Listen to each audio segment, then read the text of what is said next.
Don Segundo Sombra, Ricardo Guiraldes. Capítulos 12 al 16.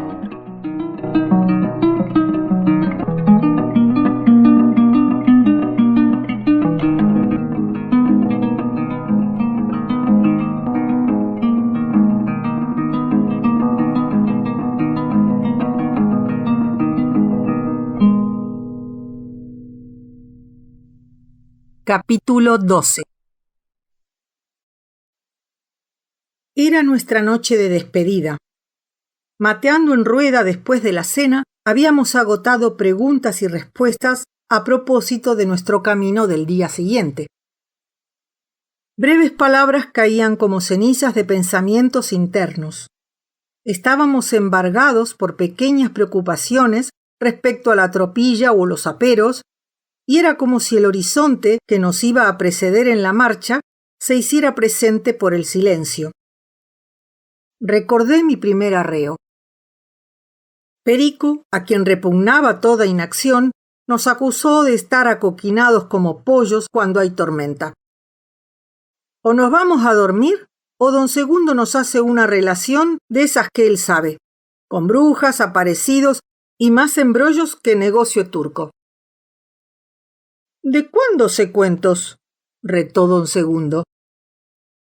Bah, no se haga el más sonso de lo que es. Cuente ese del zorro con el inglés y la viuda estanciera. ¿Lo habrás oído en boca de otro? De esta misma trompa embustera lo he oído.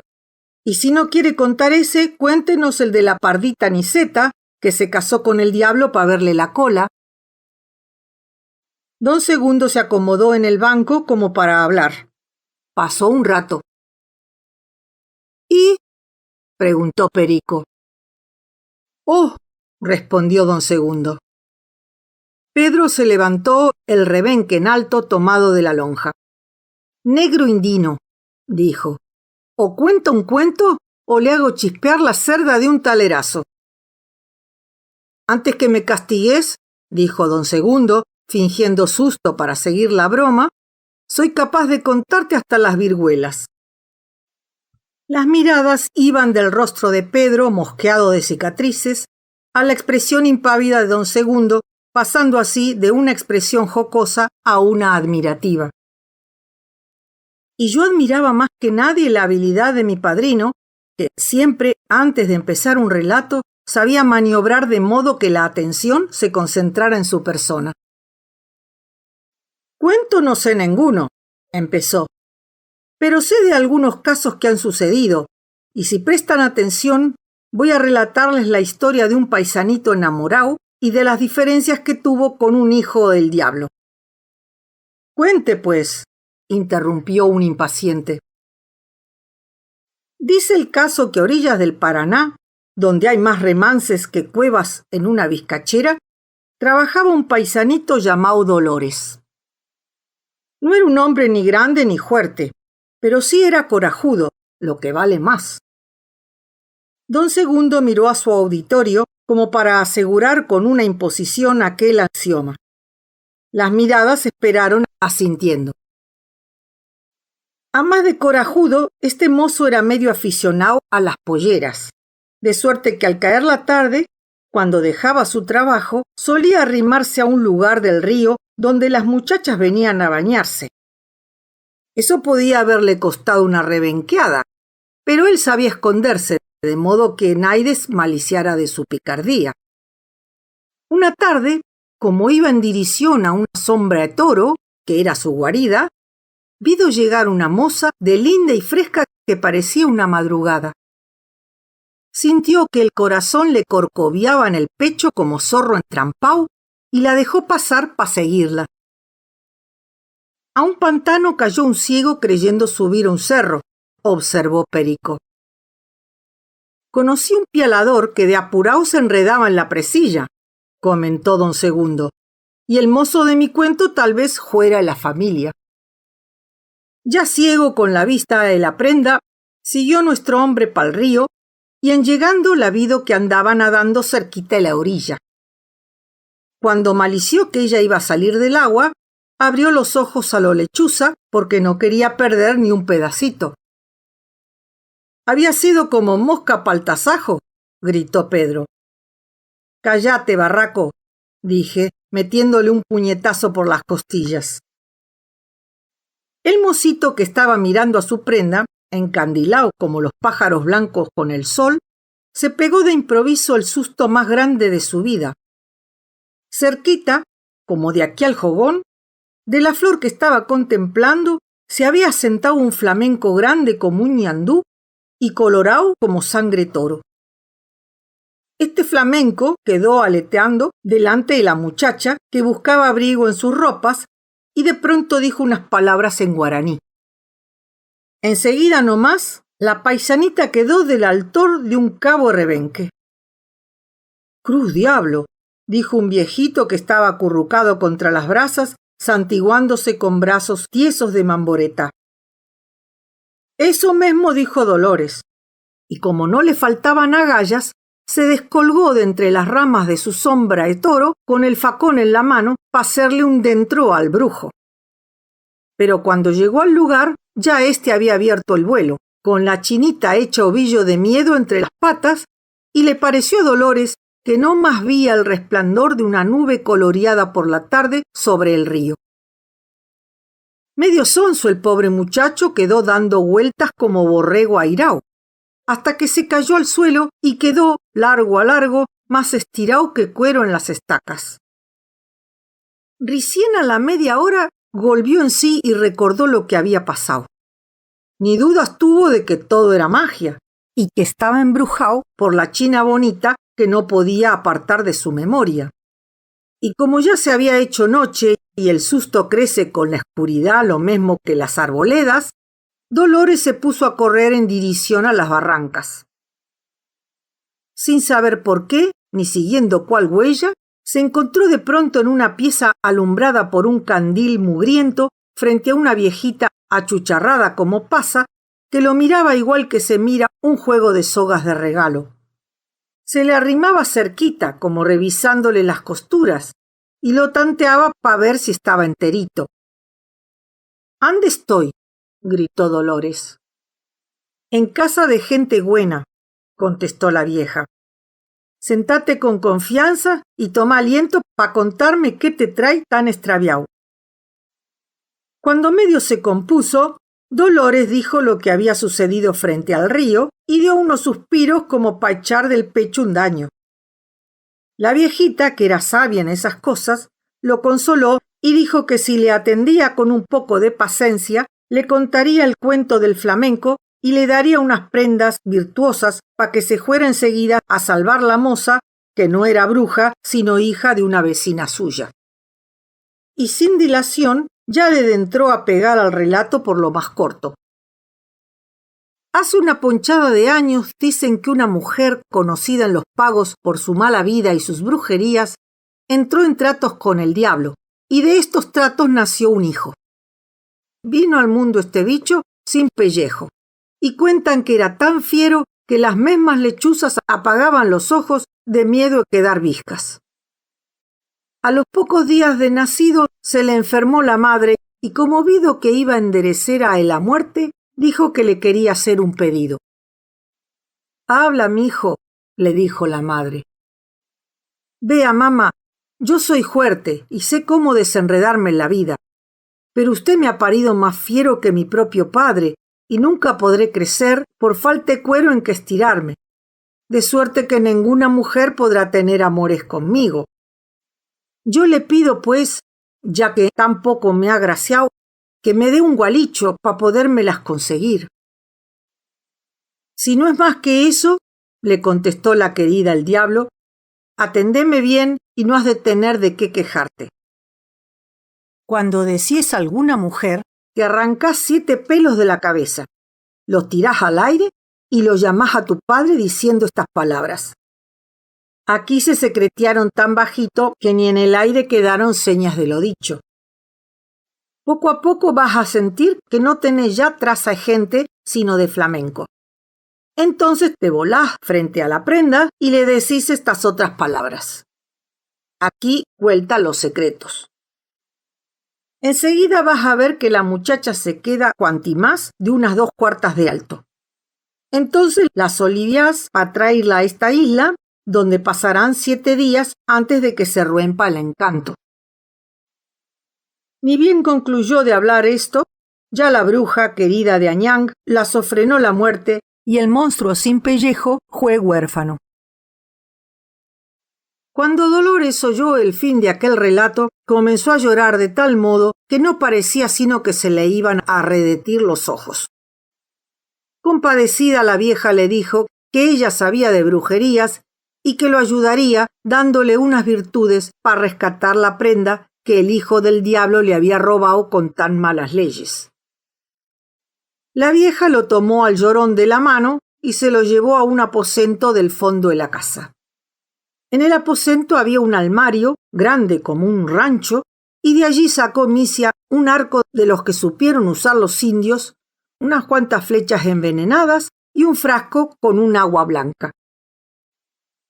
¿Y qué voy a hacer yo, pobre desgraciado, con estas 3 nadas?, dijo Dolores, contra las muy muchas brujerías que de juro tendrá Mandinga. Algo hay que esperar en la gracia de Dios, le contestó la viejita. Y déjame que te diga cómo has de hacer, porque de no va siendo tarde. Estas cosas que te he dado te las llevas, y esta misma noche te vas pa'l río de suerte que nadie te vea. Allí vas a encontrar un bote, te metes en él y remás pa'l medio del agua. Cuando sintás que has entrado en un remance, levantá los remos. El remolino te va a hacer dar unas vueltas para largarte en una corriente que tira en dirección de las Islas del Encanto.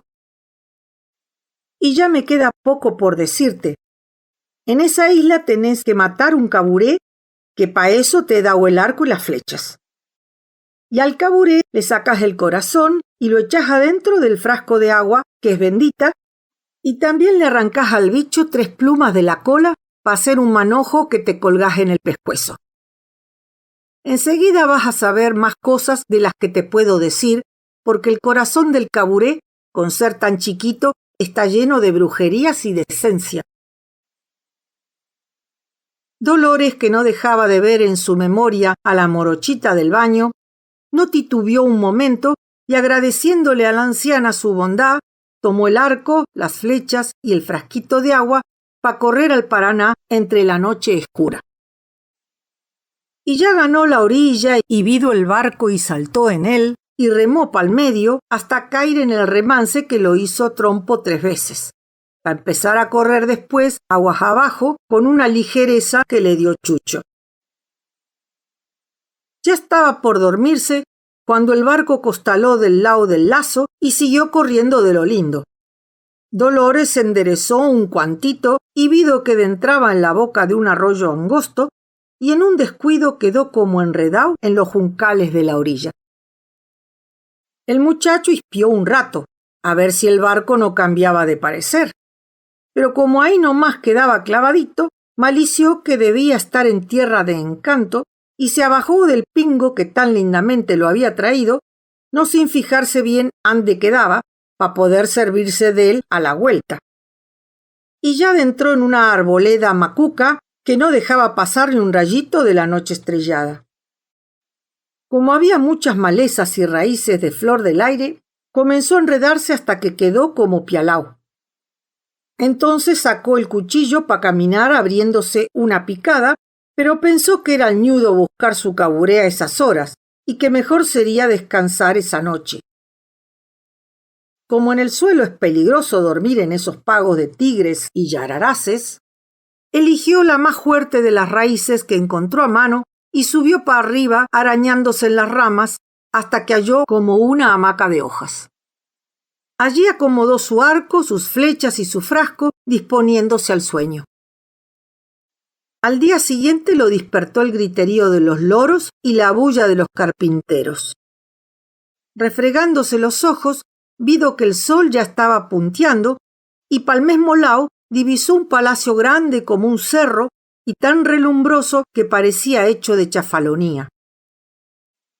Alrededor del palacio había un parque lleno de árboles con frutas tan grandotas y lucientes que podía verlas clarito. Cuando coligió de que todo era verdad, el paisanito recogió sus menesteres y se largó por las ramas. Abriéndose paso a cuchillazos, a los tirones para desbrozarse una huella, llegó al fin de la selva, que era donde principiaba el jardín. En el jardín halló unos duraznos como sandías y desgajó uno para comerlo. Así sació el hambre y engañó la sed. Y habiendo cobrado fuerzas nuevas, empezó a buscar su caburé, aunque sin mucha esperanza, porque no es este un pájaro que naides haiga visto con el sol alto. Pobrecito Dolores, que no esperaba las penas que debía sufrir para alcanzar su suerte. Ansina es el destino del hombre. Naides empezaría el camino si le mostraran lo que le espera. En las mañanas claras, cuando él cambia de pago, mira un punto delante suyo y es como si viera el fin de su andar. Pero ¿qué ha de ser si en alcanzándolo él ya no sigue por delante sin mudanzas? Y así va el hombre, persiguiendo lo que alcanza con su vista, sin pensar en el desamparo que lo aguaita atrás de cada lomada. Tranco por tranco lo ampara una esperanza, que es la puerta que lo ayuda en los repechos para ir caminando rumbo a su osamenta. Pero ¿para qué hablar de esas cosas que no tienen remedio? El paisanito de mi cuento creía conseguir su suerte con estirar la mano y gracias a eso venció 6 días de penas y de tormento. Muchas veces pensó volverse, pero la recordaba a su morocha del río y el amor lo tiraba para atrás como lazo. Recién al 6.º día, a eso de la oración, vido que alrededor de un naranjo revoloteaban una punta de pajaritos y dijo pa' sus adentros: «Allá debe de hallarse lo que buscas». Gateando como yaguareté, se allegó al lugar y vislumbró al bicho parado en un tronco. Ya había muerto 2 o 3 pajaritos, pero seguía de puro vicio partiéndoles la cabeza a los que se le ponían a tiro. Dolores pensó en el enano mal parido rodeado de las mujercitas embrujadas. «Hijo de Añán», dijo entre dientes, «yo te voy a hacer sosegar». Apuntó bien, estiró el arco y largó el flechazo. El caburé cayó para atrás como gringo volteado de un corcovo, y los pajaritos remontaron el vuelo igual que si hubieran roto un hilo. Sin perder de vista el lugar donde había caído el bicho, Dolores corrió a buscarlo entre el pasto, pero no halló más que unas gotas de sangre. Ya se iba a acobardar cuando a unos 2 tiros de lazo volvió a ver un rodeo de pajaritos y en el medio otro caburé. De miedo y de rabia tiró apurado y la flecha salió para arriba. 3 veces cerró del mismo modo y no le quedaba más que una flecha para ganar la partida o dejar sin premio todas sus penas pasadas. Entonces, comprendiendo que había brujería, sacó un poquito de agua de su frasco, roció su última flecha y tiró diciendo: «Nombre sea Dios».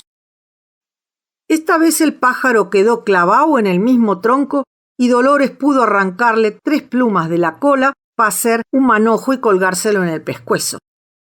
Y también le sacó el corazón, que echó calentito en el frasco de agua bendita.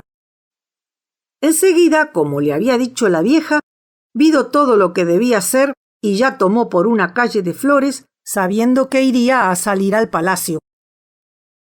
A unas 2 cuadras, antes de llegar, lo agarró la noche, y él se echó a dormir bajo lo más tupido de un monte de naranjos. Al otro día comió de las frutas que tenía a mano, y como empezaba a clarear, caminó hasta cerquita de una fuente que había frente al palacio. «Dentro de un rato», dijo, «va a venir el flamenco para librarse del encanto que dura 7 días, y yo haré lo que deba de hacer». Ni bien concluyó estas palabras, cuando oyó el ruido de un vuelo y vido caer a orillas de la fuente al flamenco, grande como un ñandú y colorado como sangre de toro. A gatas aguantó las ganas que tenía de echársele encima, ahí nomás, y se agazapó más bajo en su escondrijo. Para esto el pajarraco, parado en una pata y a la orillita mesma del agua, miraba a Palau que iba a salir el sol y quedó como dormido. Pero Dolores, que no largaba su frasquito, estaba sabiendo lo que sucedería. En eso se asomó el sol y al flamenco le dio un desmayo que lo tumbó panza arriba en el agua, de donde al pronto quiso salir en la forma de un enano. Dolores, que aguardaba otra cosa, echó mano a la cintura, sacó el cuchillo, lo despatarró de un empujón al monstruo, lo pisó en el cogote como ternero y por fin hizo con él lo que debía hacer para que aquel bicho indino no anduviera más codiciando mujeres. El enano salió gritando pa' la selva, con las berijas coloreando, y cuando Dolores fue a mirar el palacio, ya no quedaba sino una humadera y un tropel de mujercitas del grandor de un charabón de 15 días que venía corriendo en su dirección. Dolores, que muy pronto reconoció a su morochita del Paraná, se arrancó el manojo de plumas que traía colgado del pescuezo, las roció de agua bendita y le dibujó a su prenda una cruz en la frente. La paisanita empezó a crecer, y cuando llegó al altor que Dios le había dado en denantes, le echó los brazos al pescuezo a Dolores y le preguntó: «¿Cómo te llamás, mi novio?» «Dolores, ¿y vos?» «Consuelo». Cuando volvieron del abrazo se acordaron de las tristes compañeras y el paisanito las desembrujó del mismo modo que a su novia. Después las llevaron hasta donde estaba el bote y de a 4 fueron cruzando el río hasta las 4 últimas. Y ahí quedaron Dolores y Consuelo, mano a mano, con la felicidad que ella había ganado por bonita y él por corajudo. Años después se ha sabido que la pareja se ha hecho rica y tiene en la isla una gran estancia con miles de animales y cosechas y frutas de todas layas. Y al enano, hijo del diablo, lo tiene encadenado al frasco del encanto y nunca este bicho malhechor podrá escapar de ese palenque porque el corazón del caburé tiene el peso de todas las maldades del mundo.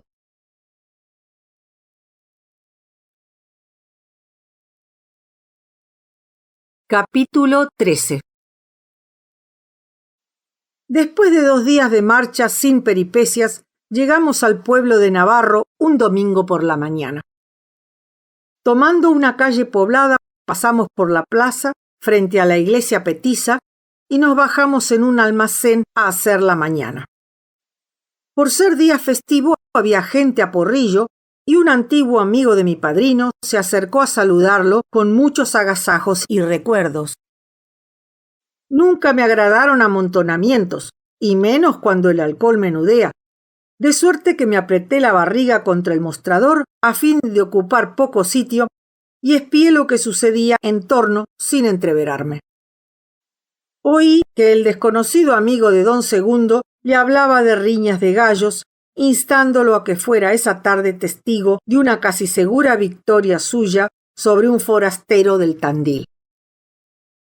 Una hora pasó para mí sin diversión, viendo entrar y salir al paisanaje endomingado que nos miraba de soslayo, observando con disimulo el porte salvaje y rudo de mi padrino. Para mí todos los pueblos eran iguales, toda la gente más o menos de la misma laya, y los recuerdos que tenía de aquellos ambientes presurosos e inútiles me causaba antipatía. Marcó el reloj el mediodía y por un pasadizo angosto pasamos del despacho de bebidas al comedor más tranquilo. En un lugar sombreado nos sentamos a comer. Habría en todo unas 20 mesas, con manteles manchados por violáceos recuerdos de vino. Los cubiertos eran de un metal dudoso y los tenedores tenían torcidas las puntas de tanto pegar contra las losas rudas en busca de algún bocado esquivo. Los vasos eran de vidrio espeso y turbio. En el vasto recinto bostezaba una desesperante atonía. El mozo nos saludó con una sonrisa de complicidad que no alcanzamos a comprender. Tal vez le pareciera una excesiva calaverada para 2 paisanos eso de almorzar en la fonda del polo. «Sírvanos de lo que haya», ordenó don Segundo. Yo miraba a mi alrededor. En un lugar central, 3 españoles hablaban fuerte y duro, llamando la atención sobre sus caras de baturros o dependientes de tienda. Vecino a la entrada, un matrimonio irlandés esgrimía los cubiertos como lapiceras. Ella tenía pecudas las manos y la cara como huevo de tero. El hombre miraba con ojos de pescado y su cara estaba llena de venas reventonas como la panza de una oveja recién cuereada. Detrás nuestro, un joven rosado con párpados y lacrimales lagañosos de mancarrón palomo debía ser, por su traje y su actitud, el representante de alguna casa cerealista. «Yo he visto las romerías de Giles», decía uno de los españoles, «y no se diferencian en nada de las de aquí». Otro, en la misma mesa, dialogaba con un vecino sobre el precio de los cerdos y el cerealista intervenía opinando con gruesas erres alemanas. Tratando de hacerse olvidar un momento, un hombre grande y gordo, solitario frente a su mantel cargado de manjares, callaba, comía y bebía. Solo levantaba de vez en cuando la cabeza del plato y parecía entonces llenarse de satisfacción el comedor aburrido. Una vez se interrumpió para llamar al mozo, decirle quién sabe qué a propósito de una botella y palmearle el lomo con protección cariñosa. En el rincón opuesto al nuestro, como empujados por el ruido, una yunta de criollos miraba en silencio. Uno de ellos tenía una hosca honda volcada sobre el ojo izquierdo y los dos estaban tostados de gran aire. Comieron apurados. A los postres rieron sin voces, las bocas sumidas en sus servilletas. Pero uno de los españoles relataba el suicidio de un amigo. Vino de una farra, se sentó al borde de la cama en que su mujer dormía, tomó el revólver y delante de ella, ¡paf! El de las romerías seguía pesadamente sus comparaciones con Giles. Con gran contento pagamos nuestra comida, aunque cara, y salimos al sol de la calle. Al tranco fuimos para el reñidero que don Segundo conocía y metimos los caballos a un corralón donde les aflojamos la cincha. En el mismo corralón había unas jaulas llenas de cacareos y el público, que como nosotros llegó temprano, comentaba la sangre y el estado de los animales. Nos acomodamos en el redondel como patos alrededor del bañadero. Llegó el juez, que se sentó frente a una balanza colgada sobre la cancha. Vinieron los dueños con sus respectivos gallos, que se pesaron colgándolos envueltos en un pañuelo. Después se eligieron las púas, se hizo el depósito de los 500 pesos jugados y cada cual salió a calzar su campeón. Don Segundo me explicó en cortas palabras las condiciones de la pelea. Esperamos. Un poco aturdido por el movimiento y las voces, miraba yo el redondel vacío, limitado por su cerco de paño rojo y los 5 anillos de gente colocados en gradería, formando embudo abierto hacia arriba. En el intervalo de espera se discutieron las probabilidades en favor de ambos animales. Sería la riña, al parecer, un combate rudo y parejo. Los gallos eran de igual peso, de igual talla. Cada uno había pisado por 3 veces la arena para salir vencedor. El público enumeraba los detalles de la pesada, buscando algún indicio de superioridad. El bataraz fallaba en el pico, levemente quebrado hacia la punta, del lado izquierdo, pero tenía no sé qué tranquilidad que el giro no compensaba con su mayor viveza. La expectativa se hizo más tensa cuando los combatientes fueron depositados en postura conveniente por los dueños en el circo. Sonó la campanilla. El giro había caído livianamente al suelo, ladeada las alas como un chambergo de matón, medio encogido el pescuezo en arqueo interrogante, firme en el enemigo la pupila de azabache engarzada en un anillo de oro. El bataraz, más burdo en alardes, se acercaba a pasos cortos, alta la cabeza agitada en pequeñas sacudidas de llama. Se cerraron 3 o 4 apuestas sin importancia. La plata estaba al giro. En un brusco arranque, los gallos acortaron distancias. A 2 centímetros, los picos se trabaron en un rápido juego de fintas. Las cabezas temblequeaban, subiendo, bajando. Y el primer tope sonó como huascazo en las caronas. Aprovechando los revuelos que desnudaban al combatiente, juzgamos los cuerpos, los muslos, la respectiva capacidad de violencia o ligereza. Luego miramos en silencio para traducir nuestra opinión en apuesta. 30 pesos al giro. Doy 50 a 40 con el giro. La usura me pareció un insulto de compadre logrero que aprovecha una tara para envalentonarse. El bataraz sentía su defecto del pico. Espié minuciosamente. El giro cargaba de firme, el buche pegado a su contrario, que le daba un poco el flanco cruzando el pescuezo. Pero el bataraz, cuando se sentía picado en las plumas del cogote, zafaba el encontrón echando casi al suelo la cabeza, de modo que los puazos pasaran por encima sin herirlo. Maldije del dueño que largaba al reñidero un animal tan noble en condiciones desventajosas. Brillaban las cabezas barnizadas de sangre. Afanosos los picos buscaban los verrugones de las crestas o un desgarrón del pellejo para asegurar el bote. Las apuestas, dando usura, caían con persistencia de gotera. 20-30 minutos pasaron angustiosamente sin que variara el aspecto del combate. Mis simpatías estaban por el bataraz, que, no habiéndose empapado a fondo, resistía las cargas del giro, incapaz de inferirle una herida grave. Pero, ¿sabría mi favorito emplear su vigor en caso de tomar la ofensiva? Mi atención se había hecho sutil. Mis ojos, como mis oídos, percibían todas las fibras íntimas de las dos vidas que a unos pasos de mi asiento batallaban a muerte. Pertinazmente el giro seguía empujando con el buche, agravando así el silbido de su respiración penosa, y noté que aflojaba en su juego de pico. 15-10 da el giro.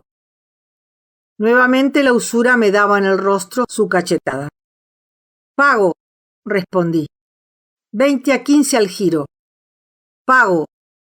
Y así, no sé cuántas veces, tomé posturas en que arriesgaba plata penosamente ganada en mis rudas andanzas.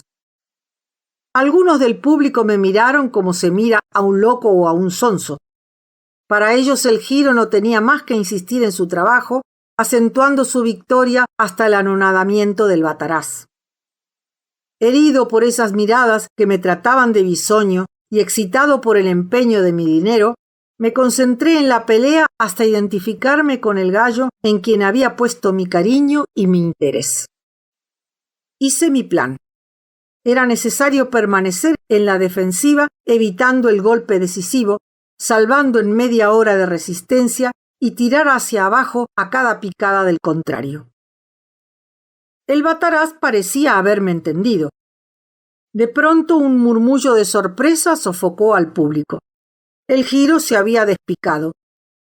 Un triangulito rojo yacía en la tierra barrida del reñidero. Se igualaron los picos. No pude dejar de gritar, agregando con insolencia. Voy 30 pesos derecho al bataraz. Pero la plaza se había dado vuelta como guayaca vacía. 30-25 contra el despicao, decía otro. Me reproché con rabia no haber aprovechado la usura para jugar más. Desde ese momento, los partidarios del giro se harían ariscos. Extenuados por 40 minutos de lucha, los gallos descansaban apuntalándose en el peso del enemigo. Con seguridad, el bataraz tomó la iniciativa, se aferró a una picada de plumas sanguinolentas, golpeó 2 veces reciamente sin largar. El giro cloqueó como una gallina cascoteada y comenzó a dar vueltas de derecha a izquierda, el cuello lastimosamente estirado, la respiración atrancada en un ronquido de coágulos. En su cabeza carmínea y como verrugosa había desaparecido el pequeño lente hostil de su mirada. «Estás ciego y loco», sentenció alguien. En efecto, el animal herido, después de repetir sus círculos maquinales como en busca de una mosca imaginaria, picoteaba el paño del redondel dando la espalda al combate. En su cabeza como vaciada solo vivía un quemante bordoneo cruzado de dolores agudos como puñaladas. Pero ningún cristiano o salvaje es capaz de imaginar la hazaña de un gallo de riña. Ciego, privado de sentidos, el Giro continuaba batiéndose contra un fantasma, mientras el Bataraz, paciente, buscaba concluirlo en un golpe decisivo. Sin embargo, el cansancio, fuerza incontrastable, cuyo coma sentíamos caer en el reñidero, hacíase casi perceptible al tacto. Era algo que se enredaba en las patas de los combatientes, sujetaba sus botes, nos oprimía las sienes. ¿La hora?, preguntó alguien. «Faltan 2 minutos», pronunció el juez. Comprendí que el reloj se convertía en mi peor enemigo. Mi gallo se agotaba, enredándose en las alas y la cola del Giro. E inesperadamente éste se rehízo, situó a su adversario por el tacto, le dio un encontronazo que lo echó al suelo. «50 pesos a mi gallo Giro», vociferó el dueño. «Pago», respondí, olvidado de mi lástima reciente. Y el Bataraz volvió sobre el golpe, fortalecido de rabia, tomó una picada, clavó las espuelas certeras en el cráneo ciego y deforme. El Giro se acostó lentamente en un entumecimiento de muerte. Cloqueó apenas, estiró el cuello, clavó el pico roto. Sonó la campanilla. 2 hombres enormes entraban al redondel. El dueño del Giro alzó una masa sangrienta y blanda. El otro acariciaba un bulto de músculos aún hirvientes de rabia. Hacia mí se estiraban manos cargadas de billetes, también como cansados. Hice un rollo voluminoso que guardé en mi tirador y salí al corralón. Allí lo encontré a mi Bataraz, asentado todavía en la mano de su dueño, que lo acariciaba distraídamente, alegando con un grupo sobre las vicisitudes de la pelea. Y vi que el gallo miraba curiosamente en derredor, volviendo a nacer a la sorpresa calma de la vida ordinaria, después de un delirio que lo había poseído, tal vez a pesar suyo, como un irresistible mandato de raza. Don Segundo me tomó el brazo y lo seguí para la calle a la cola de la gente que se retiraba. Una vez a caballo nos dirigimos, al caer de la tarde dorada, hacia un puesto de estancia en que don Segundo había parado en ocasión de algunos arreos. Mi padrino me hacía burla por mi audacia en el juego, pretendiendo que en caso de pérdida no hubiera podido pagar las apuestas. Saqué con orgullo el paquete de pesos de mi tirador y conté apretándolos bien en una esquina para que no me los llevara el viento. ¿Sabe cuántos, don Segundo? Vos dirás, 195 pesos. Ya tenés para comprarte una estancita. Unos potros sí. Capítulo 14. Tucé mis caballos chiflando de contento y acomodé mis prendas con prolija satisfacción. Los pesos que sentía hinchar mi tirador me daban un aplomo de rico y pasé la mañana acomodando cuanto tenía para ponerlo todo a la altura de mi riqueza. Iríamos a una feria, ruidosamente anunciada por los rematadores lugareños, y como allí encontraría mucha gente del reñidero, no quería desmerecer la fama adquirida con mis apuestas, exponiendo una pobreza desaliñada. A las 11 salimos del puesto, despidiéndonos de nuestros amigos hospitalarios, y nos dirigimos cruzando el pueblo hacia los locales del remate. Tomamos una calle desierta. Pasamos al galope por la plaza principal y a las 2 cuadras paramos frente a un almacén. A los costados de la entrada, cabalgando unos cuartos de yerba, hacían sus colores vistosos unos sobrepuestos bordados. Atamos nuestros caballos en 2 gruesos postes de quebracho, pulidos por los cabrestos, y entramos, pues mi padrino quería hacer unas compras. Había olor a talabartería, yerba y grasa. El pulpero se agachaba para escuchar el pedido como perro frente a una vizcachera. 2 ataos de tabaco la hija el toro, dijo don Segundo. ¿Picadura? Ajá, una mecha pa'l yesquero, un pañuelo de esos negros y aquella fajita que está sobre el atao de bombachas. Nos sorprendió como un porrazo una voz autoritaria. Dese preso, amigo. En la puerta se erguía la desgarbada figura de un policía cuyas mangas subrayaban los escasos galones de cabo. Haciéndose el desentendido, don Segundo abrió los ojos para buscar en derredor al hombre en causa. Pero no había más que nosotros. A usted le digo. ¿A mí, señor? Sí, a usted. Bueno, replicó mi padrino sin apurarse. Espéreme un momento que cuantito el patrón me despache voy a atenderlo. Atónito ante aquella insolencia, el cabo no halló respuesta. El patrón, en cambio, maliciando un barullo, desordenaba con manos temblorosas sus trastos, completamente olvidado de los pedidos que se le habían hecho.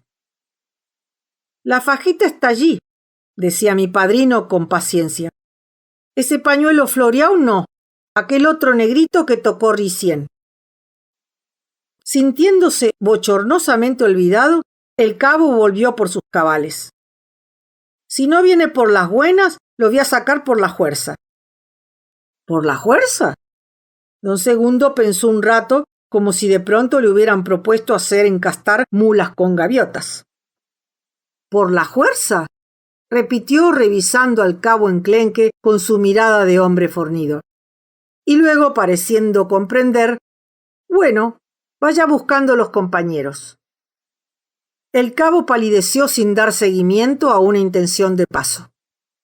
Don Segundo arregló sin premura su paquete, salió, no sin despedirse del azareado bolichero, y montó a caballo.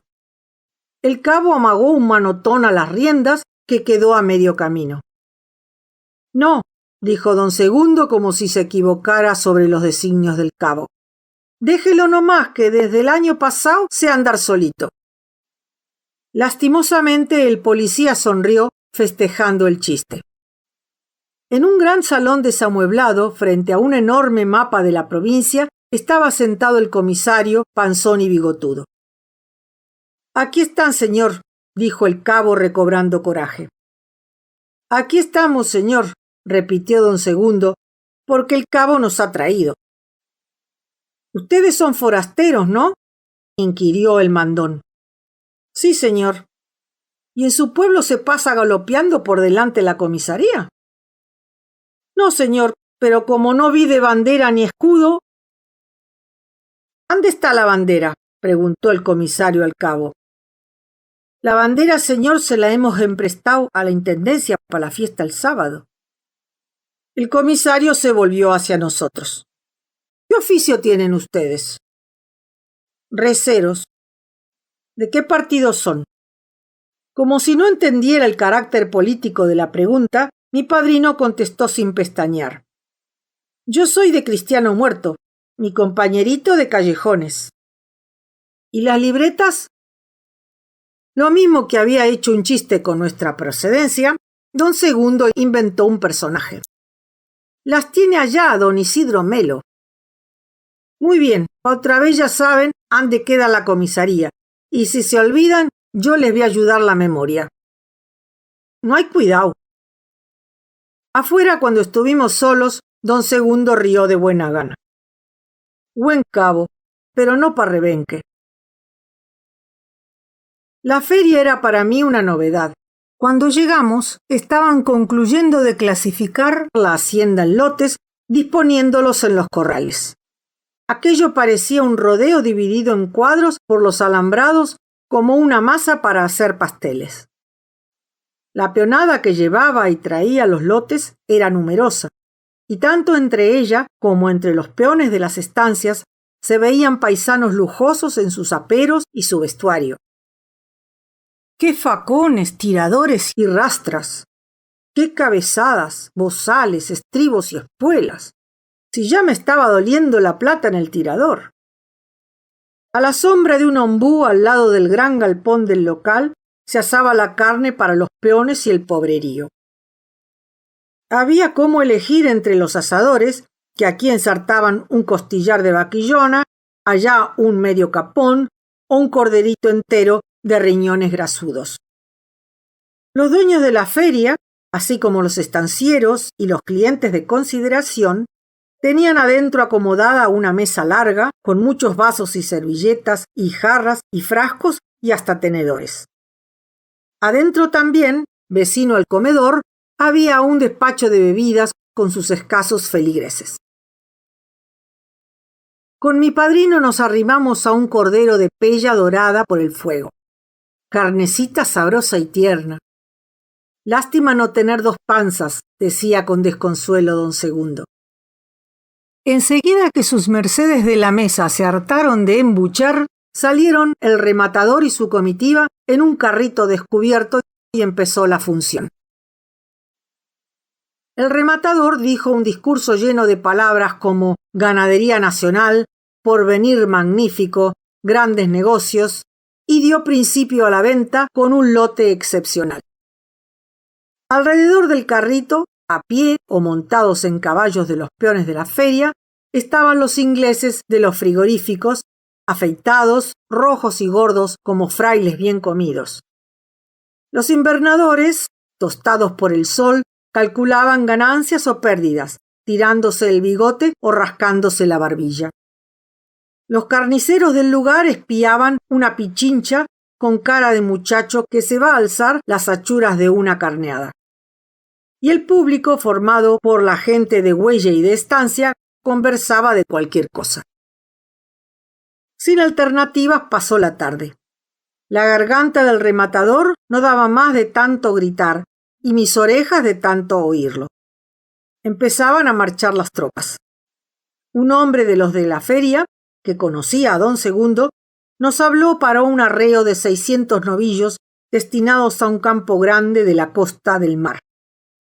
El paisano encargado de entregar el lote era un viejito de barba blanca, petizo y charlatán. Después de mostrarnos la hacienda, nos convidó a tomar la copa. Iba montado en un picacito overo que le había codiciado toda esa mañana viéndolo trabajar. De a poquito, mientras nos dirigíamos al despacho, fui tanteando la posibilidad de una compra que en las perspectivas de largo arreo hacía casi necesaria. Pero el hombre nos hablaba de los novillos. Buena animalada, señor, y bien arriadita. Frente al galpón se le descolgó al Picasso por la paleta y sonó el lucido juego de botones de su tirador, cuando tocando el suelo sus pies barajaron el peso del cuerpo con golpe sordo. Entramos. Nuestro hombre se encaró con un anciano medio ebrio. Aquí habías de estar vos, haciendo gárgaras como sapo en el barro. Con las copas que me pagás, ¿no? Respondía el viejo de sonrisa envinada y ojos vagos. Al propósito vine al mundo para mantener borrachos. ¿Por qué no entras de policía, hermano? Mientras tomábamos nuestras sangrías, volvía a hablar del Picasso. Es ponderado para el trabajo. Vea, señor, no es por decirlo, pero tengo unos pingos medio buenones. Este que ando es uno de los más mejorcitos y corajudo pa'l porrazo. Vez pasada, cuando era redomón, traía yo unas vacas por cuenta de un inglés Wallace. Venía cuidándolas por chúcaras, cuando cata aquí que cruzando cerca de un puesto, se me atraviesa en el callejón una señora a salvar unos patitos. Ya se me entró a remolinear la hacienda. Hágase un lao, señora, le grité. ¿Que me haga un lao? Sí, señora, se lo desijo como un servicio. ¿Y a mí qué me importa de su hacienda? Yo estaba cerquita de ella, y me iba adentrando rabia de verla tan enteramente porfiada, cuando pa' mejor comenzó a echarme con madre y todo a los infiernos. Dios me perdone, Le cerré las espuelas al Picasso y la alcé por los elementos. Aunque la prueba fuera buena para el caballo, me pareció aquel proceder un tanto salvaje. Sin dar mi opinión sobre el tal suceso, siguiendo la plática, resulté dueño del Picasso por 50 pesos. De pronto el viejo borracho, olvidado por nosotros en su rincón, comenzó a observarlo muy sonriente a mi padrino. Con expresión de quien medita una picardía, lo interpeló. ¿Cómo te va, Eufemio? ¿Quién sos vos? Interrogó mi padrino con un tono que me hizo comprender que no ignoraba la filiación del borracho. ¿Ya no conoces a tus hermanos? Debe ser por los muy muchos que tengo en las pulperías. ¿Y me has de negar que sos Eufemio Díaz? Días, y algunos meses, consintió mi padrino. Gaucho pícaro, dijo el borracho adelantándose hacia nosotros. Yo soy Pastor Tolosa, conocido por Lasarte, vecino viejo del Carmen de Areco, y vos sos Segundo Sombra. ¿No te acordás? Insistió mostrando la cicatriz de un tajo que le cruzaba la frente. Yo era diablo pa'l cuchillo. Ahora soy viejo y cualquier sonso me grita, señalaba con la barba a nuestro compañero de mesa. En esos tiempos, solo un toro como vos era capaz de cortarme. El hombre se nos sentó en la mesa. Mi padrino lo miraba, sonriéndole como se sonría un recuerdo, y lo dejaba hablar. ¿Y te acordás de las fiestas en lo del Reynoso, ande nos conocimos? Me acuerdo, ajá. Me mandaron que te cuidara porque eras medio aplicado al frasco y de yapa aficionado al barullo. Ajá, y me viniste a cuidar, gaucho sagaz. Y al último fuiste vos el que metió el bochinche. Más de 4 salieron cortados y se apagaron las luces a ponchazos y el hembraje juía a los gritos. Y vos ni un arañón te agenciaste en el entrevero. ¡Qué tiempos! Y un día, por probarnos jugando, me dejaste de recuerdo este pajarito que me canta todas las mañanas. Bicho feo, bicho feo. Nos reíamos todos. Mi padrino se levantó y se dieron un gran abrazo con aquel viejo amigo que quería seguir la charla de los años pasados. No teníamos tiempo. Trabajosamente nos despedimos. Nos entregaron la tropa y marchamos con los demás peones a la caída de la noche. Tropita mansa y linda. Un mes de arreo debimos contar, aunque sin mayores contratiempos. Los animales que llevábamos eran flacos y dispuestos. Sin embargo, 3 días antes de entregar el arreo, pasamos un mal rato. La hacienda venía sedienta, pues nos faltaban aguadas naturales y estancieros conocidos que nos sacaran del apuro. Habíamos pasado una noche de pesadez tremenda defendiéndonos de los mosquitos con un fueguito de biznaga por demás pobre. El campo sudaba por donde quiera cuando salimos de mañana. Después cayó un golpe de lluvia. Las reses se nos alborotaron. En los charcos que había dejado el chaparrón se amontonaban ensuciando enseguida el agua, no chupando más que barro. El capataz iba afligido con esa desesperación del animalaje que para mejor no podía sino aumentar con el sol y el movimiento. A eso de las 10 enfrentamos una estancia. No hubo nada que hacer. Los animales, después de olfatear con ansia, se largaron a correr por el callejón. Inútilmente quisimos apurarlos para que pasaran derecho. En una porfía incontenible atropellaron los alambrados que primero resistieron haciéndolos caer. Hasta los enredados no cejaban en su empuje, a pesar de tajearse o caer de lomo. Y enseguida, ¿qué habíamos de sujetarlos por el campo? Las casas estaban cerca, y atrás de un potrerito alfalfado había un cañadón bordeado de sauces. Nos separaban de él otro alambrado y un cerco de cañas. Corríamos sin esperanza por delante de los brutos sedientos. El alambrado sufrió la misma suerte que el anterior, y el cerco de caña no pudo sino crujir y quebrarse ante la avalancha ciega. Las bestias se sumían en el agua bebiendo atropelladamente, otras se echaban. Otras les pasaban por encima con peligro de ahogarlas. Nosotros no teníamos más tarea que la de impedir las montoneras y ordenar en lo posible aquel tumulto. Los peones de la estancia, que habían oído el tropel o visto la disparada, nos ayudaban. Vino el patrón y nuestro capataz, jadeante por las corridas y algo asustado, explicó la cosa proponiendo pagar los daños. Por suerte el hombre tomó bien nuestro involuntario asalto y, lejos de incomodarnos, nos hizo acompañar con su gente después de saciada la sed de la hacienda. Tuvimos que degollar un animal por demás estropeado en los alambres y curar algunos otros. Salvo esto, todo siguió como antes hasta llegar a destino.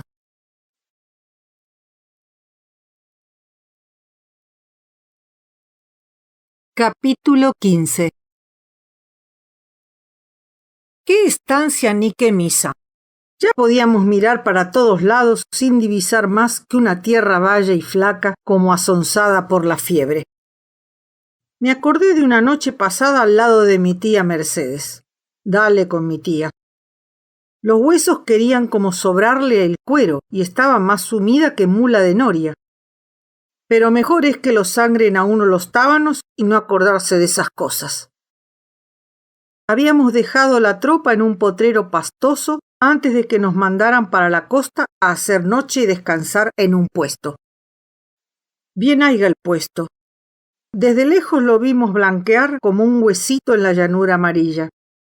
A un lado tenía un álamo, más pelado que paja de escoba. Al otro 3 palos blancos en forma de palenque. La tierra del patio, despareja y cascaruda, más que asentada por mano de hombre, parecía endurecida por el pisoteo de la hacienda que cuando estaba el rancho solo venía a lamer la sal del blanqueo. Don Sixto Gaitán, hombre seco como un bajo salitroso y arrugado como lonja de rebenque, venía dándonos de a puchitos datos sobre la estancia. Eran 40 leguas en forma de cuadro. Para el lado de la mañana estaba el mar, que solo la gente vaqueana alcanzaba por entre los cangrejales. En dirección opuesta, tierra adentro, había un buen campo de pastoreo, pero eso estaba muy retirado del lugar en que nos encontrábamos. Bendito sea si me importaba algo de los detalles de aquella estancia que parecía como tirada en el olvido, sin poblaciones dignas de cristianos, sin alegría, sin gracia de Dios. Don Sixto hablaba de su vida. Él pasaba temporadas en el rancho solitario. La familia estaba allá, en un puesto cerca de las casas. Tenía un hijito embrujado que le querían llevar los diablos. Miré a don Segundo para ver qué efecto le hacía esta última parte de las confidencias. Don Segundo ni mosqueaba. Me dije que el paisano del rancho perdido debía tener extraviado el entendimiento y dejé ahí reflexiones porque bastante tenía con mirar el campo y más bien hubiera deseado hacer preguntas acerca del mar y de los cangrejales. Aunque el arreo sea bueno y no le haya sobado al recero el cuerpo más que lo debido, siempre se apea uno con gusto de los apretados cojinillos para ensayar pasos desacostumbrados. El palenque, con sus postes blancos, llamó más mi atención de cerca mientras desarrugaba a manotones el chiripá y aflojaba las coyunturas. Don Segundo me dijo riendo: «Son espinas de un pescado del que en tu avía no has comido». Hace más de 50 años, explicó don Sixto, que la ballena, tal vez extraviada, vino a morir en estas costas. El patrón se hizo llevar el hueserío a las casas pa' adorno, decía él. Aquí ha quedado este palenquito. Mirá qué bicho pasarlo con cuero, dije temeroso de que me estuvieran tomando por sonso. Estas son 3 costillas, concluyó don Sixto, agregando para cumplir con su deber de hospitalidad. Pasen adelante si gustan. En la cocina hay hierba y menesteres pa' cebar. Yo voy a ir juntando unas bostas y algunos huesitos para el juego. A la media hora de una conversación interrumpida por el lagrimeo y la tos que me imponía la humareda espesa de la bosta, gané el campo so pretexto de ver para dónde se había recostado mi tropilla. Más vale el campo, por fiero que sea, que estar tosiendo a la orilla del fuego como vieja rezadora. Mi tropilla se había alejado caminando con cautela de quien está revisando campo para comprar, despuntando los pastos, mirando a veces en derredor o a lo lejos, como buscando un punto de referencia. El Picasso en que iba montado relinchó. La yegua madrina alzó la cabeza, desparramando un tropel de notas de su cencerro. Todos los caballos miraron hacia mí. ¿Por qué estábamos así desconfiados y como buscando abrigo? Casi entreverado con mis pingos, me dejé estar mirando el horizonte. La yegua Garúa olfateó hacia el mar y nos pusimos a seguir aquel rumbo como una obligación. «Campo fiero y desamparado», dije en voz alta. Íbamos por un pajal descolorido y duro que los caballos husmeaban despreciativamente con algo de alarma. También yo sentía un presagio de hostilidad. Cruzábamos unas lagunitas secas. No sé por qué pensé en lagunas, dado que ninguna diferencia de nivel existía con el resto de la pampa. «Campo bruto», dije otra vez, como contestando a un insulto imaginario. De atrás de unos junquillales voló de golpe una bandada de patos apretada como tiro de munición. El bayo Comadreja plantó los 4 vasos en una sentada brusca y bufó a lo mula. Quedamos todos quietos en un aumento de recelo. Atrás de los junquillales vimos azulear una chapa de agua como de 3 cuadras. Volaron bandurrias, teros reales y chajas. Parecían tener miedo y quedaron bichándonos desde el otro lado del charco. Sabían algo más que nosotros. ¿Qué? Garúa trotó dando un rodeo, seguida por Comadreja, y bajó hacia el agua. Nosotros quedamos a orillas del pajonal. El barro negro que rodeaba el agua parecía como picado de viruelas. Miles de agujeritos se apretaban en manada unos contra otros. Unos pocos cangrejos paseaban de perfil como huyendo de un peligro. Me pareció que el suelo debía de sufrir como animal embichado. «Ajá», dije, «un cangrejal». Y me pregunté por qué me había dado ese día por hablar en voz alta. Como si mi palabra hubiese sido voz de mando, voló de un solo vuelo la sabandija. Garúa y Comadreja, castigados por repentino terror, corrieron hacia nosotros. Dudé de mis ojos. Garúa había perdido sus 4 patas y avanzaba apenas arrastrándose sobre el vientre, y el barro se abría como un surco de agua.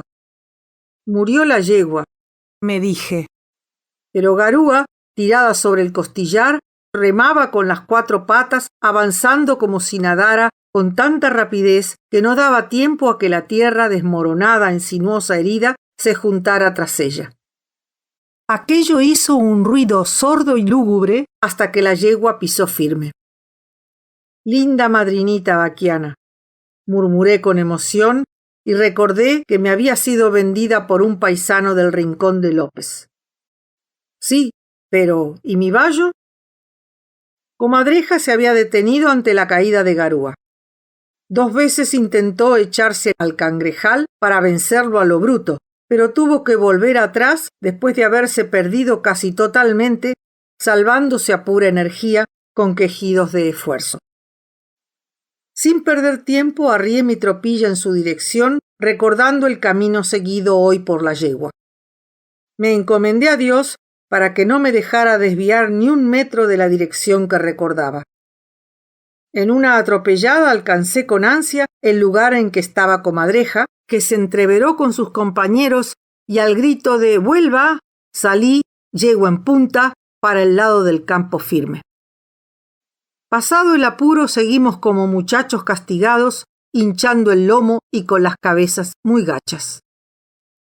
Llegando al rancho pensaba, la casa es la casa, en cualquier parte que esté y por pobre que sea. El rancho, antes tan miserable, me resultaba al volver del paisaje un palacio. Y sentí bien su abrigo de hogar humano, tan seguro cuando se piensa en afuera. Aunque todavía fuese temprano, mi padrino y don Sixto preparaban la comida en el patio. Me preguntaron por mi paseo. Lindo nomás. Casi pierdo el vallo, contesté e interrogado relaté el percance. Don Segundo comentó a manera de consejo. El hombre que sale solo debe volver solo. Y aquí estoy, concluí con aplomo. Atardecía. El cielo tendió unas nubes sobre el horizonte como un paisano acomoda sus coloreadas matras para dormir. Sentí que la soledad me corría por el espinazo como un chorrito de agua. La noche nos perdió en su oscuridad. Me dije que no éramos nadie. Como siempre andábamos de un lado para otro en quehaceres de último momento. Íbamos del recado al rancho, del rancho al pozo, del pozo a la leña. No podía dejar yo de pensar en los cangrejales. La pampa debía sufrir por ese lado y Dios ampare las osamentas. Al día siguiente están blancas. Qué momento sentir que el suelo afloja, irse sumiendo poco a poco, y el barrial que debe apretar los costillares. Morirse ahogado en tierra, y saber que el bicherío le va a arrancar de a pellizcos la carne, sentirlos llegar al hueso, el vientre, a las partes, convertidas en una albóndiga de sangre e inmundicias con millares de cáscaras dentro, removiendo el dolor en un vértigo de voracidad. Bien haiga. Qué regalo el frescor de la tierra del patio al través de las botas de potro. Y miré para arriba. Otro cangrejal, pero de luces. Atrás de cada uno de esos agujeritos debía haber un ángel. ¡Qué cantidad de estrellas! ¡Qué grandura! Hasta la pampa resultaba chiquita. Y tuve ganas de reír. Comimos sin decir palabra en unos platos de zinc una ropa vieja en que la sal de charqui nos ofendía la boca. La galleta era como poste de quebracho y gritaba a lo chancho cuando le metíamos el cuchillo. Para peor no tenía sueño. Me quedé tomando mate en la cocina. El pabilo del candil, cansado de tanta grasa, quería caer por momentos y la llama chisporroteaba a antojo. 2 veces la enderecé con el lomo del cuchillo. Por fin la dejé, temiendo que me entrara rabia y cediera a la tentación de fajarle al aparatito un planazo de revés para que fuera a alumbrar a los demonios. Don Segundo tendía cama afuera y don Sixto estaba ya en el dormitorio, al cual había entrado mis jergas, creyendo así cumplir con el forastero. Linda cortesía, hacerlo dormir a uno en un aposento hediondo y seguramente poblado por sabandija chica. Apagué el candil, volqué la cebadura en el fuego que se iba consumiendo y fui a echarme en mi recado en la otra punta del cuarto de don Sixto. No hallaba postura y me removía como churrasco sobre la leña sin poder dar con el sueño. Era como si hubiese presentido la extraña y lúgubre escena que iba a desarrollarse entre las 4 paredes del rancho perdido. Debió pasar algún tiempo. La luna volcó por la puerta una mancha cuadrada, blanca como escarcha mañanera. Vislumbraba los detalles del aposento, las desparejas paredes de barro, el techo de paja quebrada en partes, el piso de tierra lleno de jorobas y pozos, los rincones en que negreaba una que otra cuevita de minero.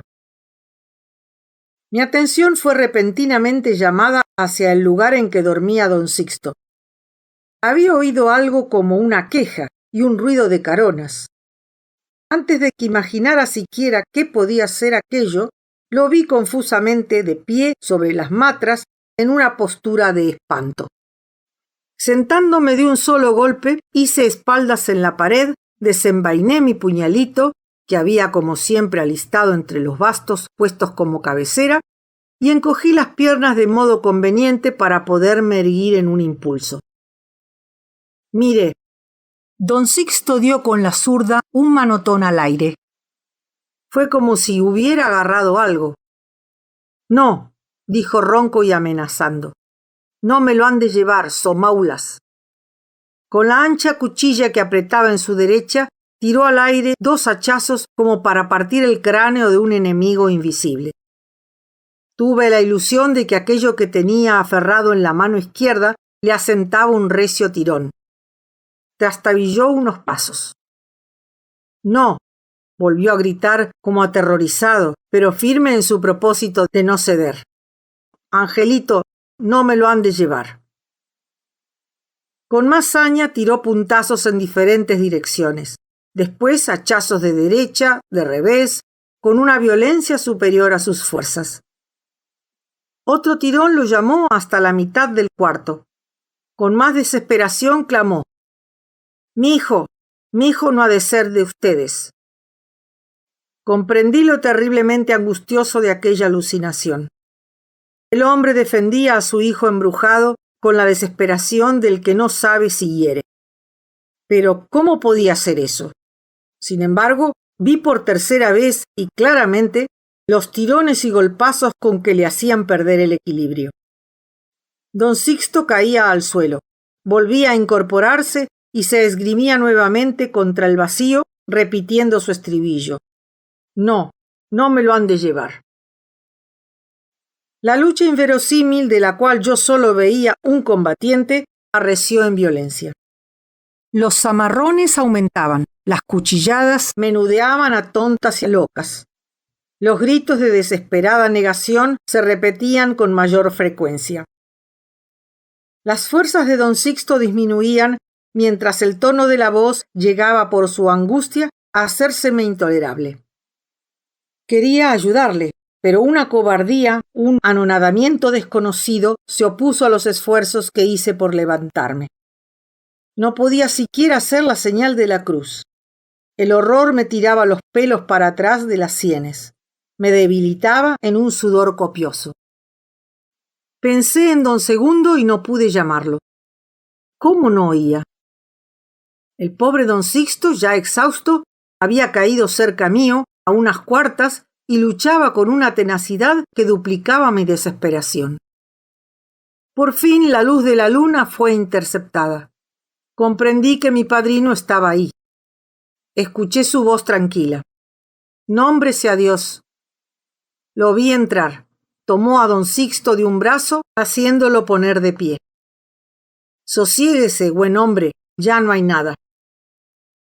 También yo pude moverme y me acerqué a sostener a don Sixto, que a pesar de no ser la luz suficiente para ver claro, aparecía demacrado como por varios días de enfermedad. Sosiéguese, repitió mi padrino. Acompáñeme pajuera, ya no hay nada. Como un ebrio lo sacamos a la noche. Don Segundo lo acercó al recado en que él había estado durmiendo. El hombre cayó como desgarretado. Déjalo nomás, me dijo mi padrino, y vos sacá tus jergas y échate a dormir. Con recelo entré al cuarto, me santigué, fui al rincón de mis pilchas y manoteé arrastrando lo que quiso venir conmigo. Ya don Segundo dormía con un cojinillo de almohada sobre el piso del patio. El otro estaba tirado como potrillo muerto. ¿Dormir? Como para dormir estaba por dentro. Nunca pensé que se pudiera tener tanto miedo junto. Recién al aclarar, cuando mi padrino, incorporándose, me dio la garantía de que todo no había muerto, pude cerrar los párpados.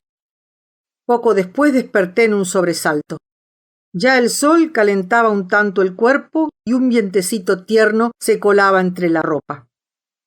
Don Segundo había arrimado su tropilla y tuzaba uno de sus caballos. No vi ni señas de don Sixto. Como el sol sabe barrer el miedo, no me quedaba de mi angustia nocturna más que un peso en los nervios. Enderecé mis pasos hacia el pozo. El chirrido de la roldana, el culazo del balde en el agua, el canto de las goteras mientras recogía la soga, cuyos últimos tramos me enfriaron de agua las manos, me cantaban familiares palabras de optimismo. Me enjuagué bien la cabeza, el pescuezo, los brazos hasta el codo. enseguida sentí mejor el viento y el sol. Mi fuerza de siempre corría a grandes impulsos por mis miembros. La mañana era linda, dorada, ágil. El desierto se alegraba de su descanso fresco. Unos teros pasaron muy arriba gritando su alegría. Se oyeron, lejos, unos balidos. Una nube de gaviotas, chimangos y caranchos giraba como trompo de aire sobre alguna osamenta allá para el lado de los cangrejales. ¡Qué diablos! La vida no afloja ni se aflige porque a un animal o a un hombre la noche le haya traído un mal rato. Como había preparado ya el mate, fui a convidarlo a don Segundo. Buen día, padrino. Buen día. Don Segundo rió mirándome. ¿Ya te ha vuelto el alma al cuerpo? Me atreví a preguntar. ¿Y don Sixto? Se fue esta mañana a ver al muchacho que tiene enfermo. ¿Quién sabe cómo lo haya? ¿Por qué? ¿Le han traído una mala noticia? ¿Y qué más mala noticia querés que la de anoche? Avise, don. Tuve que ir en busca de la pava para seguir la cebadura. No había conseguido mayores datos sobre el enigma del pasado suceso. ¿Por qué estaba tan seguro mi padrino de la gravedad del chico de don Sixto? ¿Creía en brujerías? Inútil calentarme la cabeza. Ya me había dado cuenta de que don Segundo no me contestaría esa mañana por lo menos. Pero qué hombre que no concluiría nunca de conocer. ¿Sabría también de magia? ¿Esos cuentos que contaba los contaba en serio? ¿Y yo, creía o no creía? Me parece que sí, por el miedo que me daban esas cosas y por mi poca voluntad de meterme a averiguaciones. Monté el Picasso en pelos y fui a buscar mis caballos. De vuelta ensillé y echando unidas las tropillas por delante, marchamos hacia el potrero vecino donde el día siguiente debíamos recoger hacienda alzada. No pude dejar de despedirme del fatídico ranchito que ya tomaba su aspecto de hueso perdido, y dándome vueltas sobre el recado, le grité. Adiós, matrero viejo. Quiera Dios que el pampero te avente con tuito el pulguerío y tus penas de bichoco y tus diablos y brujerías.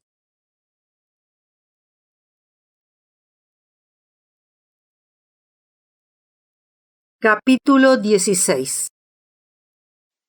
Al caer la tarde, después de haber andado unas 8 leguas por la misma pampa triste y haber comido un resto de carne asada que yo traía a los tientos, avistamos la gente de la población que hacía tiempo veníamos contemplando, gozosos por su verdor fresco.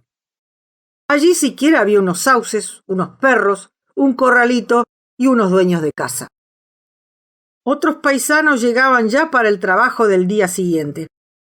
De lejos nos veíamos, entre nuestras tropillas, mudar de caballo, preparándonos lo mejor posible. Agarré mi moro, crédito para el rodeo, porque no quería andar fallando.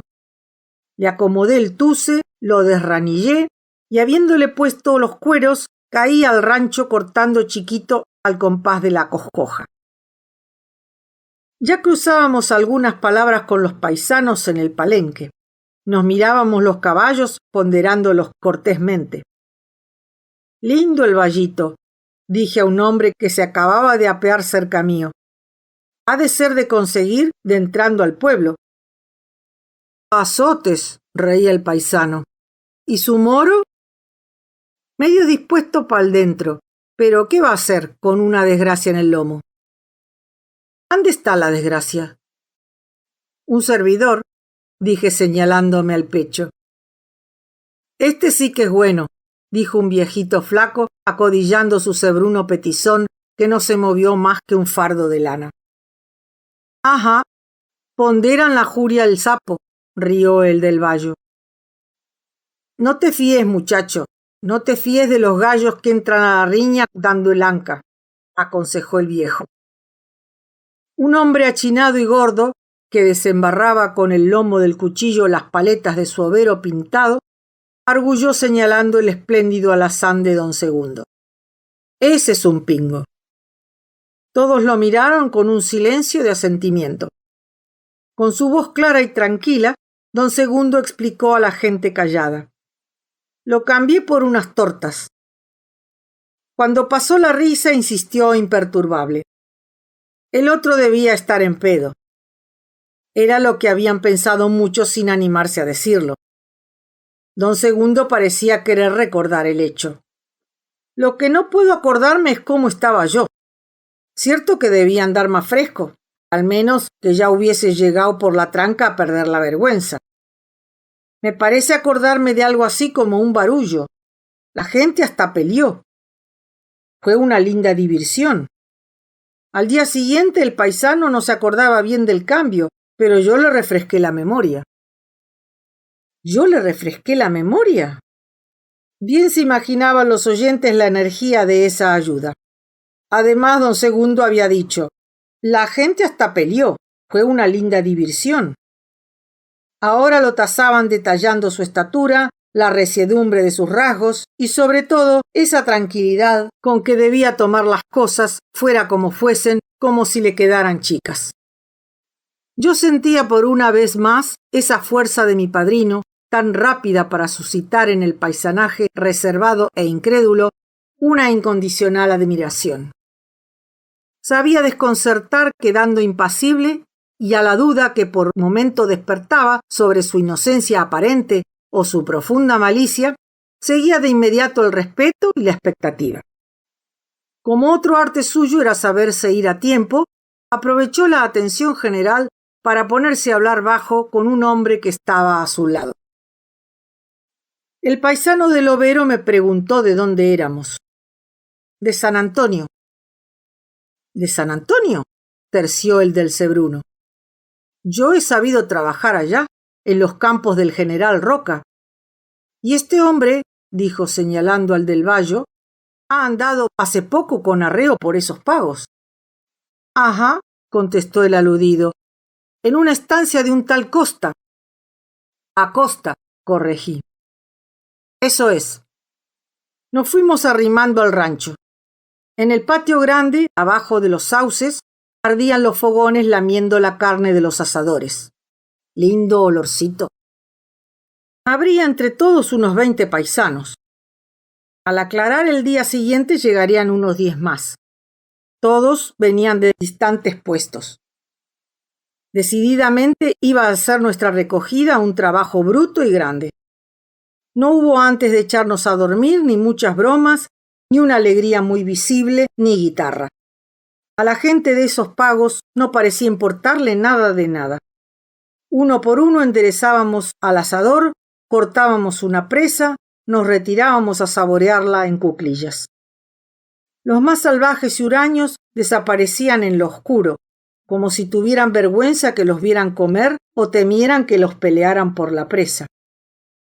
Como muchos, por tratarse de hacienda chúcara, habían traído sus perros. Estábamos rodeados de una jauría hambrienta y pedigüeña. Ya los fierros estaban desnudos. Antes de acostarme dije a mi padrino, lo que es esta noche, ansina llueva, naides me hace de entrar al rancho. Más que el abrigo en las paredes, con un loco adentro, me gusta el amparo de Dios. Bien dicho, muchacho, comentó mi padrino, y no supe si pensaba así o si quería simplemente que lo dejara en paz. Antes de aclarar salimos. Me habían dado por compañeros 2 mocetones de unos 20 años. Uno alto, ahindiado, lampiño. El otro rubio y flaco, con ojos sesgados de gato pajero. El rubio subió en un alazancito mala cara que ni bien sintió el peso, se arrastró a bellaquear. El mocito debía tener fe, porque a pesar de la oscuridad, lo cruzó de unos rebencazos. «¿Estás contento con la fresca?», dijo después de sofrenarlo. El campamento, que anoche parecía numeroso, desapareció en la noche y la pampa, disolviéndose en direcciones distintas como un puñado de hormigas voladoras en el aire. Mis compañeros me echaron al medio. El trigueño tenía un recadito que de corto parecía prestado por algún hermano menor. Su caballo era un azulejo overo zarco salvaje y espantadizo como pájaro de juncal. Las colas iban cortadas como una cuarta arriba del garrón. Los estribos, cruzados por delante, hacían grupos bajo los cojinillos. Modas sureras. No decíamos palabra. Galopábamos por una huella que poco a poco se fue perdiendo hasta dejarnos entregados al campo raso, sin más indicio de rumbo que el instinto de mis acompañantes. Pregunté, no sin recelo, por los cangrejales. El mocito del Malacara me dijo que allí no había.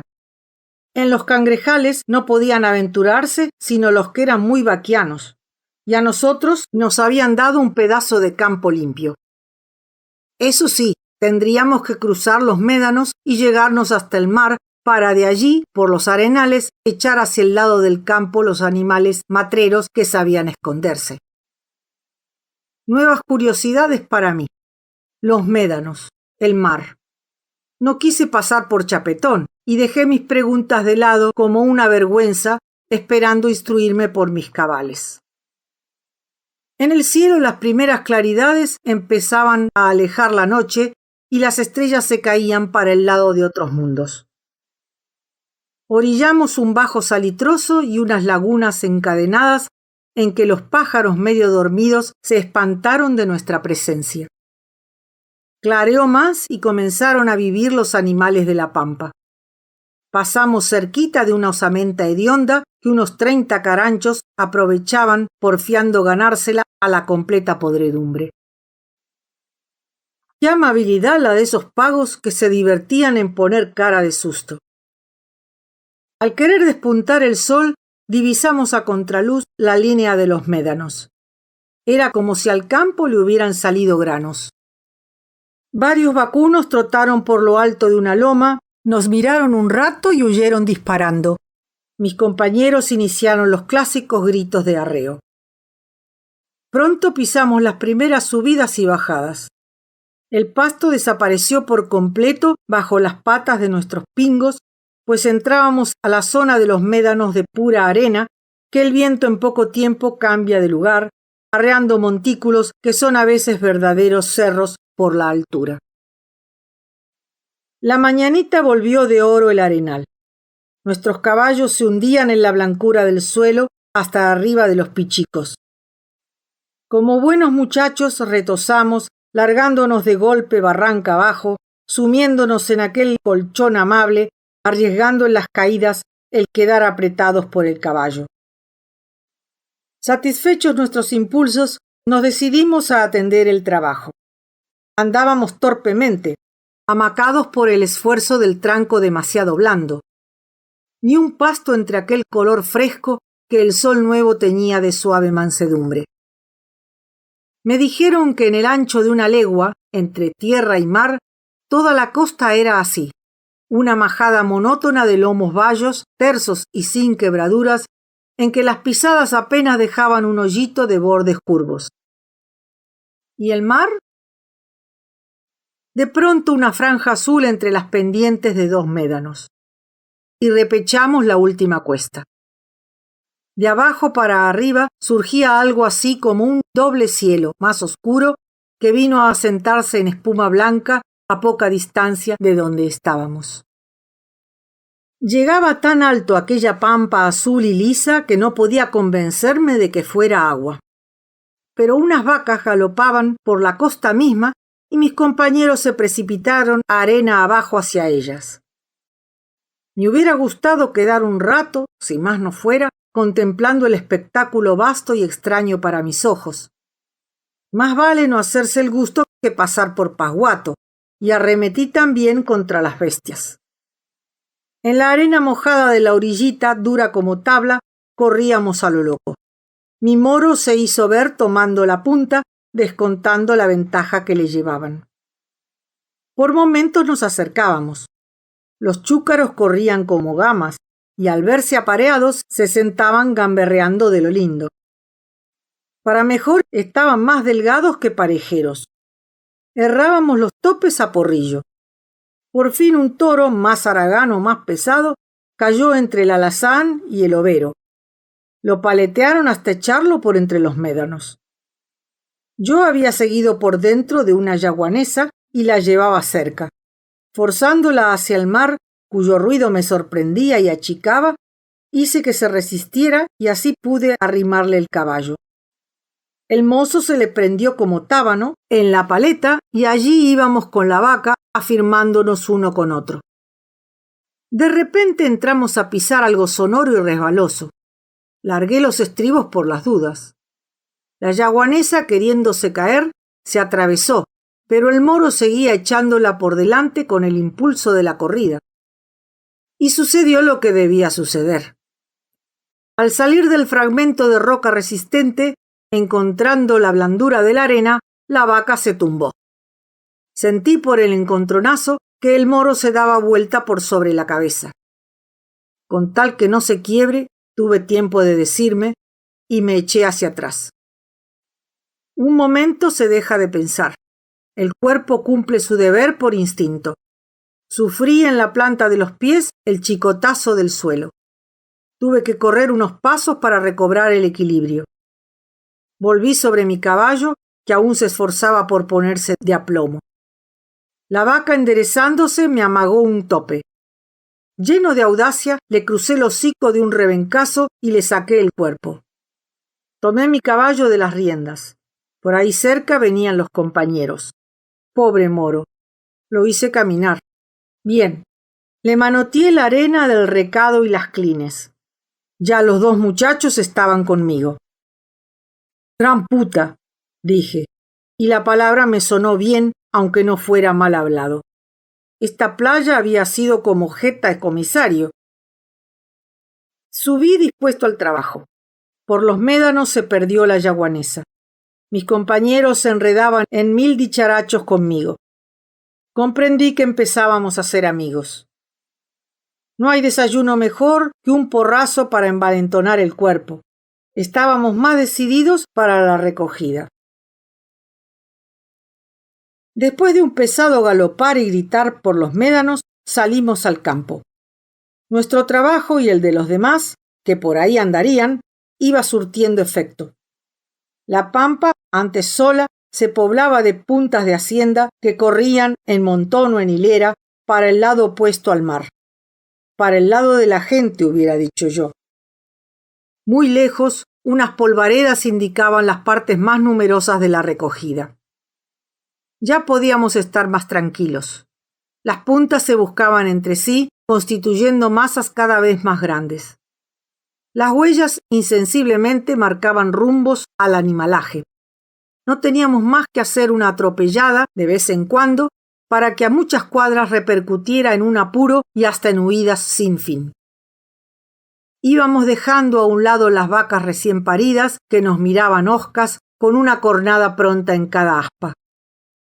Vencíamos la distancia lentamente por tener que ir de derecha a izquierda en una fatigosa línea quebrada. Los baldíos formaban como una cerrazón de angustia en el aire, angustia de las bestias libres agarradas por su destino de obedecer, aunque acostumbradas a no ver hombres sino a muy largas distancias y muy de tiempo en tiempo. Allí, como a legua y media, sobre una lomada, se formó un centro en movimiento. Debía haber gente sujetando ese principio de rodeo. Y conforme íbamos andando, aquello se agrandaba, empenachándose de una creciente nube de tierra, sumándose de todos los retazos de hacienda destinados a desaparecer allí, como llamados por una brujería. Hacía un rato el campo estaba despejado. Nosotros lo poblamos de vida, para luego irla barriendo hacia un punto, dejando el campo nuevamente solo.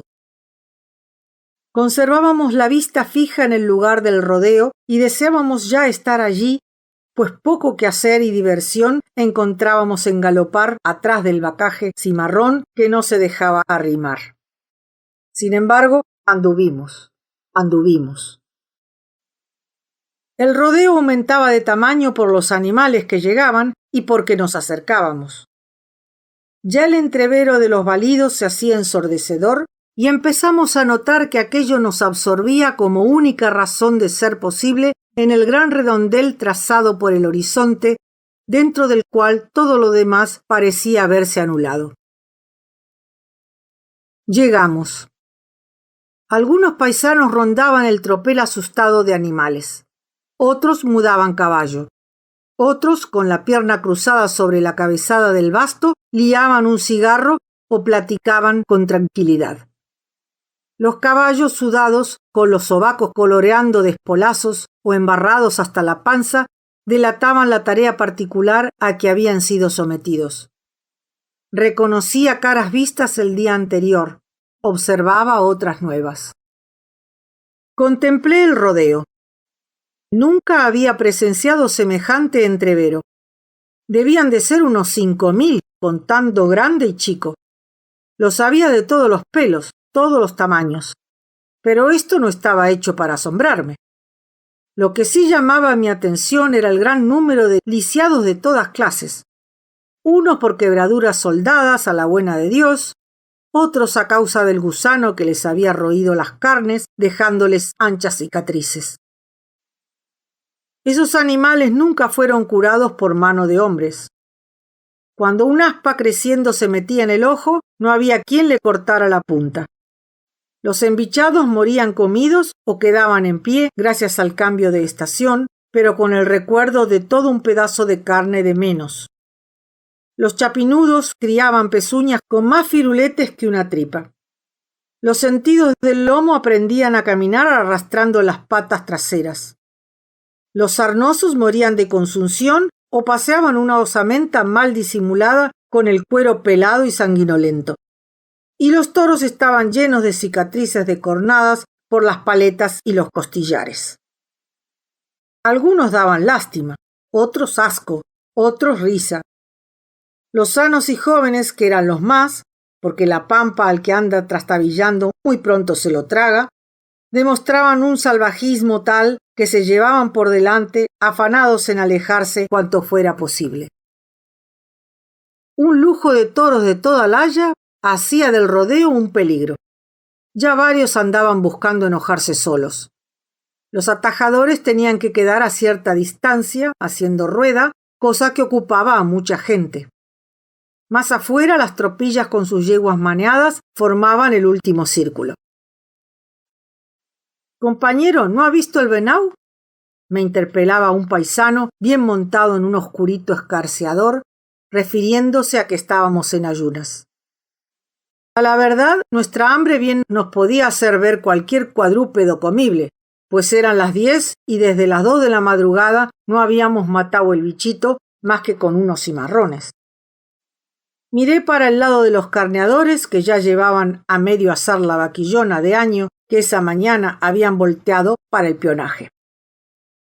«¿Por qué no nos arrimamos?», pregunté, «a tomar unos amargos si mal no viene?». No faltaban, de rodeos anteriores y anteriores carneadas, buenas cabezas de osamenta o ampudas en que asentar el cuerpo. Después mudaría caballo. Por el momento le aflojé la cincha al moro y me ocupé de mí mismo. Como la noche anterior, comimos y mateamos en silencio. Decididamente esa gente me daba ganas de estar solo y, como tenía tiempo antes de empezar el trabajo, dejé mate y compañía para tardarme mudando caballo hasta que la parte empezara. Además, me alejaba un poco de esa baraúnda de balidos que ya me estaba hinchando la cabeza. ¿Por qué?, me pregunté, esa luna repentina. Me dejé estar ensillando el vallo que elegí por más corajudo y duro para el trabajo. Acomodé bien matra por matra. Emparejé como 3 veces los bastos. Sirviéndome de mi alezna, que llevaba siempre a los tientos, con la punta clavada en un corcho para defenderla, corregí la costura de la asidera que estaba zafada en un tiento. Acomodé los cojinillos como para ir al pueblo. Desenrollé el lazo para volverlo a enrollar con más esmero. Y como ya no tenía qué hacer, lié un cigarrillo que por el tiempo que puse en cabecearlo parecía el primero de mi vida. En eso oí un griterío y vi que un toro venía en mi dirección corrido por unos paisanos.